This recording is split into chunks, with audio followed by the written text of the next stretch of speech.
The Vietnam War, 1955 to 1975, was one of the most intense conflicts of the 20th century, not only causing massive human losses, but also leaving a deep imprint on global history.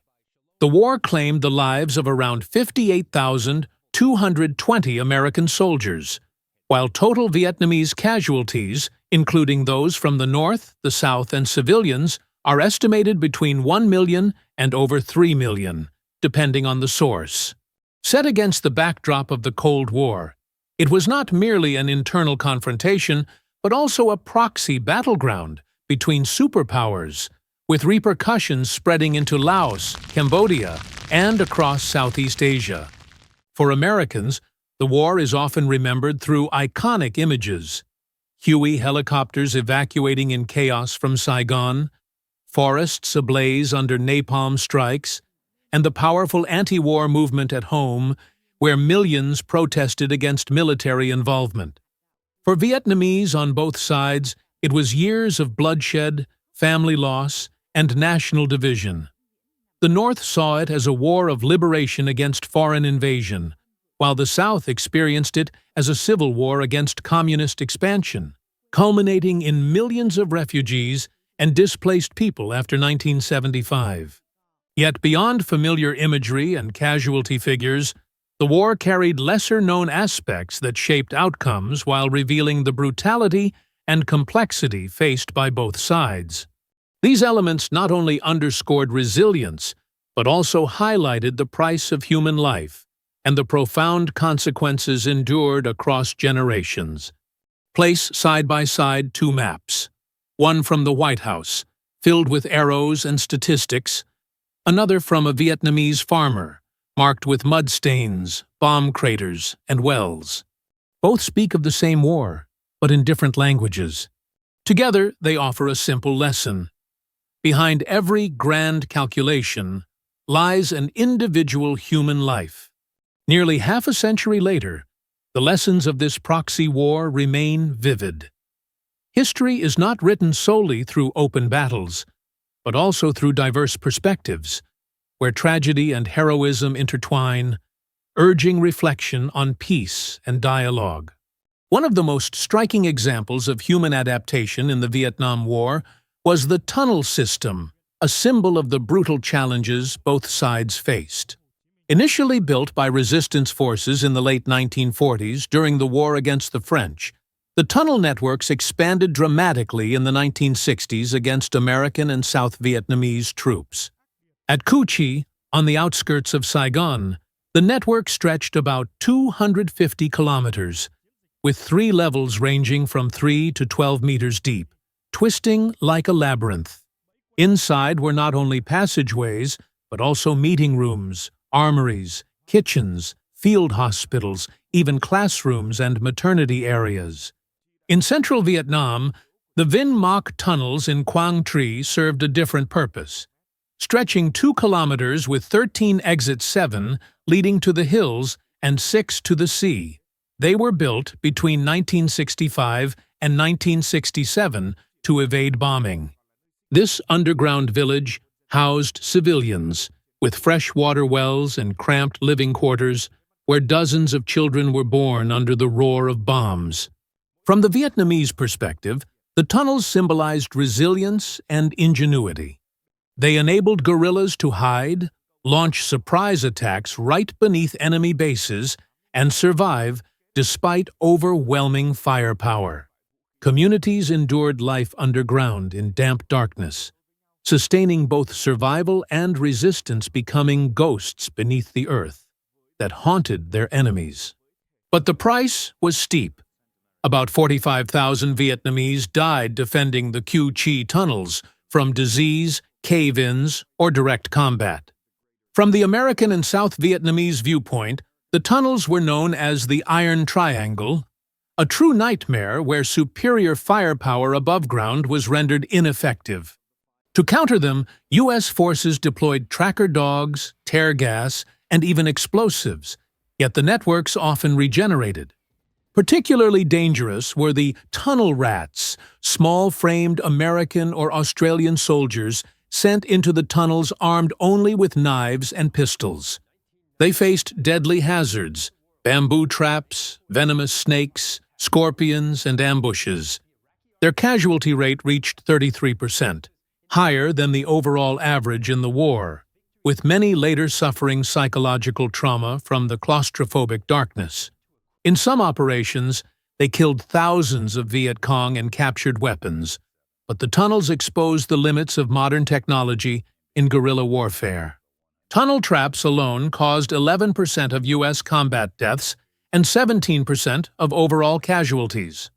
The tunnel systems reflected humanity's ability to adapt under overwhelming firepower, but they also prolonged the conflict, increasing civilian suffering on both sides, including villagers trapped in combat zones or forced into military support. These underground structures allowed prolonged resistance and sustained fighting, while also amplifying risks for civilians caught in contested areas. They stand as stark evidence of the savagery of subterranean warfare, where both sides accepted immense sacrifices to gain control.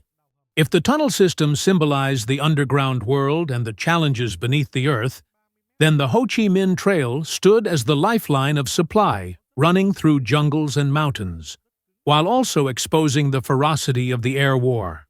Initially just small footpaths along streams and valleys in the 1950s, the trail quickly expanded into a vast network of over 16,000 kilometers, stretching across Laos and Cambodia, linking North Vietnam's rear with the southern battlefields.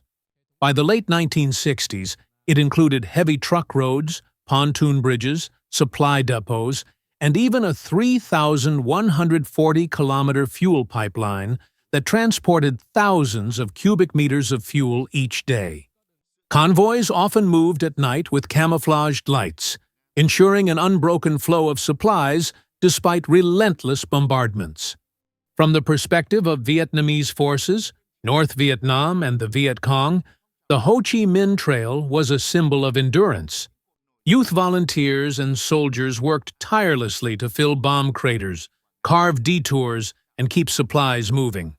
They filled an estimated 78,000 craters and neutralized more than 20,000 delayed or magnetic bombs, enduring malaria, hunger, and exhaustion.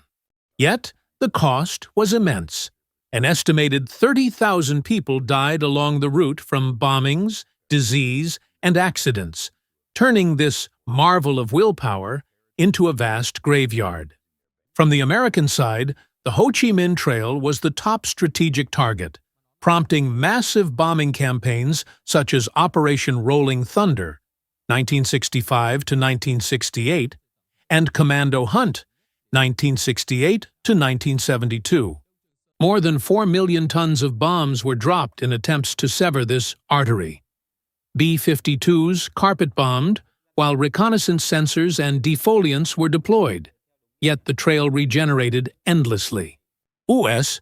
Secretary of Defense Robert McNamara admitted the failure to cut off the supply line, calling it one of America's greatest strategic mistakes. At the same time, these operations were costly. Hundreds of American aircraft were downed by anti-aircraft guns and SAMS along the route, contributing to the nearly 10,000 U.S. aircraft lost during the war. The trail not only reflected human resilience under overwhelming firepower, but also prolonged the conflict, expanding the war into Laos and Cambodia, where thousands of civilians perished and economies were devastated by American bombs. Compared to U.S. supply lines, which relied on sea, air, and internal roads in South Vietnam, the Ho Chi Minh Trail highlighted the contrast between localized guerrilla logistics and high-tech firepower, both of which brought devastating human and environmental costs. Yet, perhaps, the most surprising dimension of the war came not from weapons or strategies, but from people who seemed most vulnerable: women, who played indispensable roles on both sides, from the home front to the front lines. In Vietnam, North and the resistance forces, millions of women served as youth volunteers, nurses, transporters, communicators, and even combatants. They carried rice and ammunition through jungles, filled bomb craters on the Ho Chi Minh Trail, or treated the wounded in underground tunnels. A striking example was the 10 girls of Jong Lok in Ha Tin, who died in 1968 while clearing bomb craters to keep a vital junction open. Their sacrifice became a symbol of youthful devotion and a rallying cry for national spirit. The costs, however, were incalculable. Many perished from bombs, malaria, or hunger, leaving behind widows, orphans, and lasting trauma. On the American and South Vietnamese side, women also played vital roles. About 265,000 women served in the U.S. military during the Vietnam War, with an estimated 11,000 deployed directly to Vietnam as nurses, doctors, air traffic controllers, and logistical staff. They faced daily dangers in field hospitals, witnessing horrific casualties, and carried long-term psychological scars. Around 5 American women were killed in the conflict. South Vietnamese women also served in the ARVN, worked as nurses, or supported families while enduring separations and displacement. After 1975, many faced exile, with thousands fleeing abroad as refugees. These statistics reveal that women on both sides transcended traditional gender roles, sustaining the war effort under brutal conditions. Yet war shattered their lives, bringing lasting consequences, including gender-based violence that is often overlooked in historical narratives. Their contributions highlight courage, but also the gendered costs of war. Today, memorials such as Jong Lok Junction in Vietnam or dedicated exhibits in U.S. museums honor these women, while reminding us of the need for healing, support for survivors, and advocacy for gender equality in peace. And when speaking of one of the most painful symbols of the Vietnam War, we cannot overlook the name Agent Orange. It was the emblem of chemical warfare whose toxic legacy continues to scar generations. Between 1962 and 1971, the U.S. Air Force carried out Operation Ranch Hand, spraying about 19 million gallons, 72 million liters, of herbicides over South Vietnam to defoliate jungles and destroy crops, exposing enemy positions. Among them, Agent Orange, containing highly toxic dioxin, accounted for the majority, destroying about 20% of South Vietnam's forests and turning many areas into wastelands. For the Vietnamese, Agent Orange left devastating and lasting consequences. An estimated 3 million people were affected, with more than 400,000 deaths linked to direct exposure, suffering from cancers, birth defects, and long-term health disorders passed down through generations. Many studies point to correlations between dioxin and health issues in later generations, such as heightened risks of congenital disabilities and developmental disorders, though some scientific reports continue to debate the exact degree of heredity. Families of victims still face crushing medical and economic burdens, especially in hotspots like Da Nang and Bien Hoa. From the perspective of American veterans, Agent Orange was initially justified as a necessary military tactic, but left deep scars on their own ranks. Thousands of veterans developed diseases such as cancer, Parkinson's, and diabetes, leading to compensation programs beginning in the 1980s under the Agent Orange Act of 1991. By 2024 to 2025, annual benefits could reach more than $39,000 for a single veteran, with variations depending on illness and eligibility, alongside retroactive payments for conditions recognized as presumptive Agent Orange-related diseases. The veterans' justice movement pushed for greater recognition, research, and healthcare support. Agent Orange became a mirror reflecting humanity's fragility in the face of chemical warfare. While the precise scientific debate continues regarding toxicity and genetic impact, its long-term environmental and health effects cannot be denied. U.S. Vietnam cooperation has made progress. such as the $110 million cleanup project completed in Da Nang in 2017. Yet, under the Trump administration in 2025, USAID funding cuts forced suspension of several projects, risking renewed contamination spread. The proposed Agent Orange Relief Act of 2025 seeks to expand aid for Vietnamese victims, underlining the need for international reconciliation. On a broader level, the Vietnam War was deeply shaped by the role of global superpowers. From the North Vietnamese perspective, support from the Soviet Union and China was critical. The USSR provided around $3.5 billion in military aid, including SAM-2 surface-to-air missiles, MiG-21 fighter jets, tanks, artillery, and pilot training, with about 3,000 Soviet personnel stationed in North Vietnam. China sent roughly 320,000 troops, mainly engineers, air defense, and logistics, between 1965 and 1969, with estimated aid of $10 to $20 billion in weapons, food, and infrastructure. But this aid occurred amid Sino-Soviet ideological rivalry, creating a delicate balance as both powers competed for influence in Vietnam. For Hanoi, such support was essential to resist U.S. firepower, but it also demanded diplomatic finesse to balance between two allies. After the war, tensions with China grew, culminating in the 1979 Sino-Vietnamese border war, when China invaded to teach Vietnam a lesson after its ouster of the Khmer Rouge, China's ally, in Cambodia, and its closer alignment with the USSR. On the American side, the war was a determined effort to prevent the domino effect of communism spreading across Southeast Asia. Washington poured vast resources into South Vietnam, including roughly $2.8 billion in economic aid from 1955 to 1964, plus billions in military hardware, helicopters, armored vehicles, modern weapons, and thousands of advisors. Yet this intervention deepened divisions at home, fueling the anti-war movement and contributing to broader political crises, such as the erosion of trust symbolized by the Watergate scandal.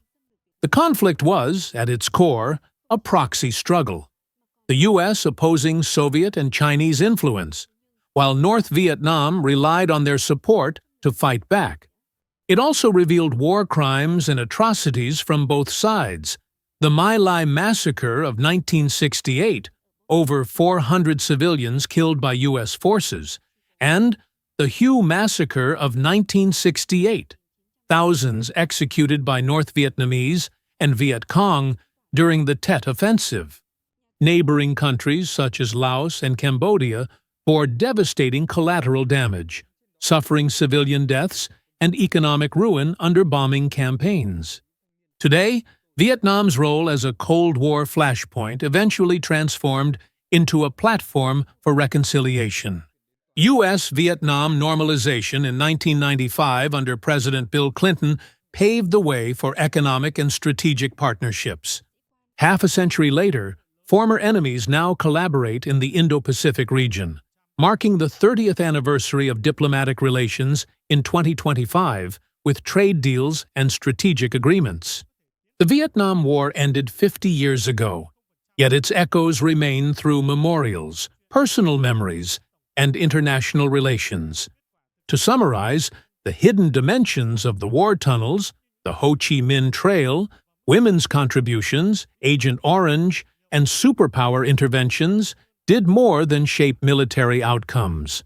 They exposed the multidimensional tragedy of resilience clashing with immense human loss, individuals caught in great power calculations, and consequences stretching from environmental scars to social health crises. The war was not simply a national victory for one side, but a sobering lesson on the cost of conflict. For the U.S., it meant inflation, resources drained from social programs, public mistrust of government, and lasting trauma for veterans. For Vietnam, it meant post-war inequality, corruption, mass migration, including the boat people, but also eventual renewal with a vibrant economy. For both, it highlighted the limits of military power and the value of reconciliation. The legacy of the Vietnam War reminds us that history is woven from multiple perspectives, where tragedy and heroism coexist, urging reflection on peace and dialogue.